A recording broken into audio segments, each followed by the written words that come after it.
Target acquired.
by the firing range before you meet with the director.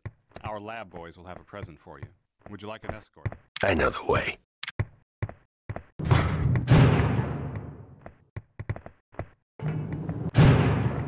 You can't do this to me. I know my rights. You don't have any rights here. Tell us what you know.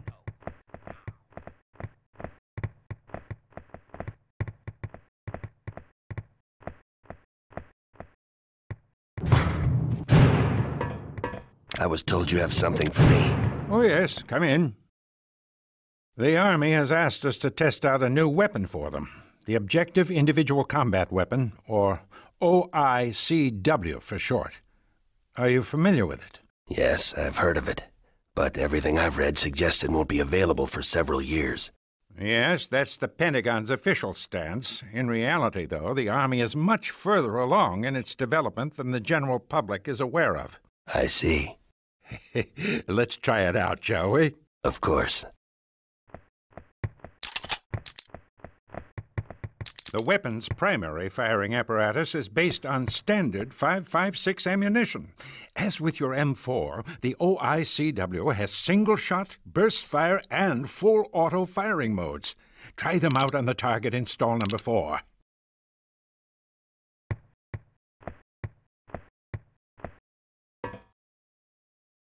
The OICW also functions as a sniper rifle with 20 times magnification capabilities. Look through the scope if you would, and hit target number 3 on the head.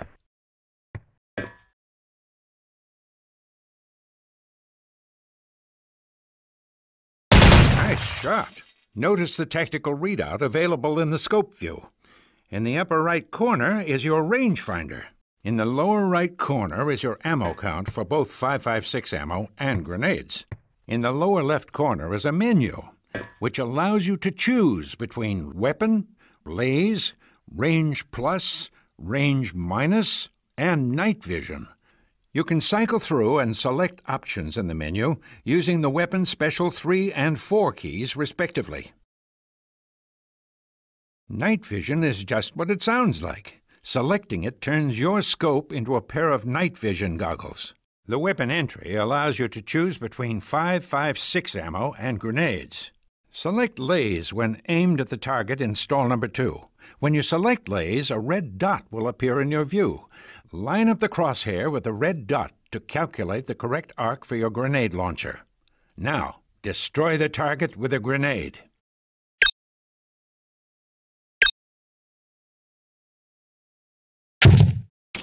Excellent. Remember that the grenades are used for the range you selected when you last used laze. If the rangefinder decides that the distance is too close, or if you haven't selected laze, the grenade launcher will not fire. Also note that you don't need to laze targets to hit them with .556 rounds. Use range plus and range minus to target your grenade in front of or behind your desired target for radius damage. This is especially useful for targeting a window and arcing your shot to go through and beyond it. Try out the range features by destroying the target behind the large wall in stall number 1. You can accomplish this by selecting laze on the brick barrier and then using range plus to get the grenade well behind the wall.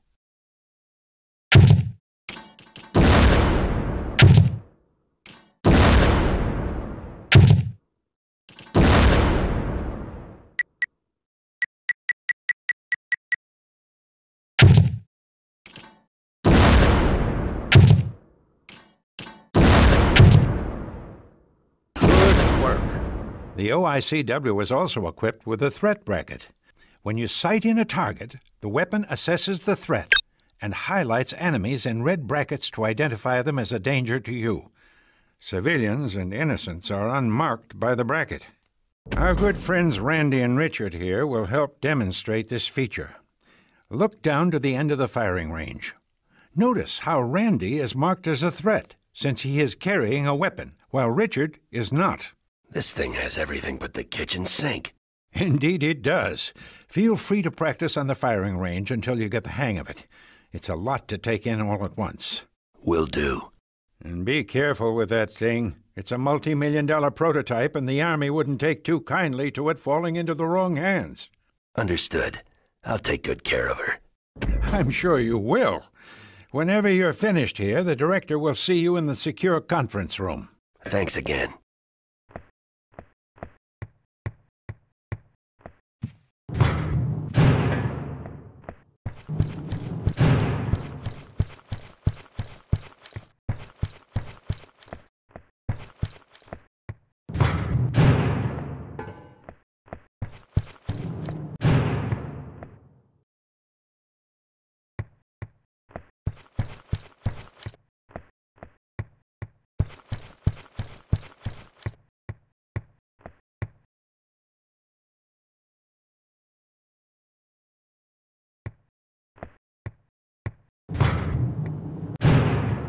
Gentlemen? All right. 1, 2, 3, go. They're expecting you inside.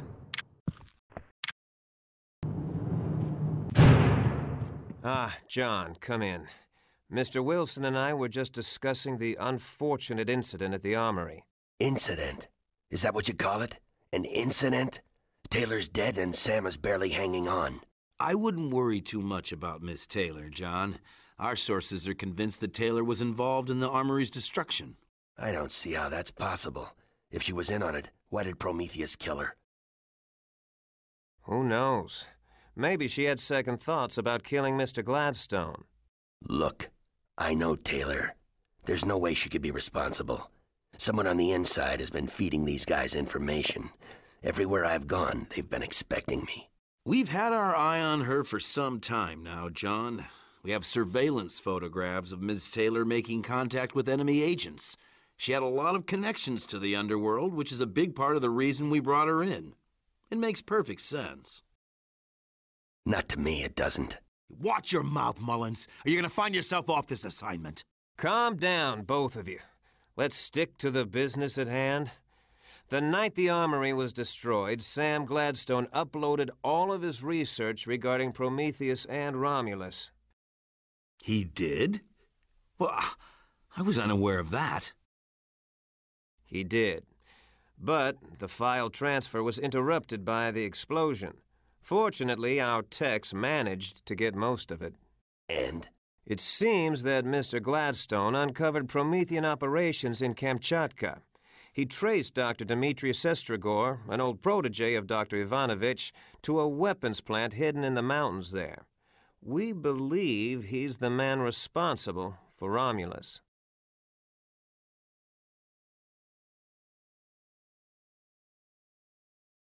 What are the mission details? You leave for Kamchatka immediately, capture Dr. Sestragor, and destroy the weapons plant. One question. If this Dr. Sestragor used to work for Dr. Ivanovich, how do we know the good doctor isn't our mole? Well, Dr. Ivanovich was naturally under our umbrella of suspicion, but his whereabouts have been accounted for at all times. I want you to check out Dr. Ivanovich again. I still think Taylor's innocent in all this. We'll take it under advisement. Yeah, you do that. Good luck, John. We're all counting on you.